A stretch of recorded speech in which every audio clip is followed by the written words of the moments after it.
5, 2, -1, -4 and so on -31 అనే అంక శ్రేణిలో చివరి నుండి 6వ పదము ఎంత? ఆప్షన్స్ -16, -19, -25, -22. సో దీన్ని ఏ విధంగా చేయాలో ఒకసారి చూద్దాం. సో డిఫరెన్స్ ఒకసారి కనుక లేదా మనం ఈ అంక శ్రేణిని ఒకసారి తిప్పి రాసుకుంటే -31 and so on -4, -1, 2 and 5. So ఇక్కడ డిఫరెన్స్ పదాంతరము కనుక మనం చూస్తే ఇక్కడ డిఫరెన్స్ అనేటువంటిది 3గా వస్తుంది. ఓకేనా, +3. సో ఇక్కడ T6 అనేటువంటిది అడగడం జరిగింది. T6 అంటే a + n-1 ఇంటూ d.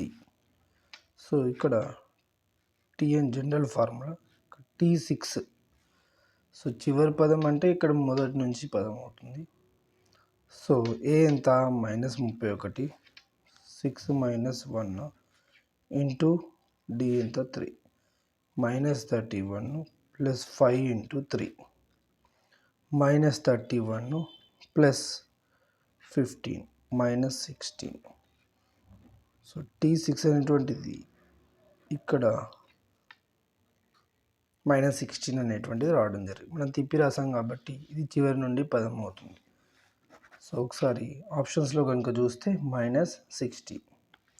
చాలా చాలా సింపుల్ అండ్ ఈజియెస్ట్ ప్రాబ్లం.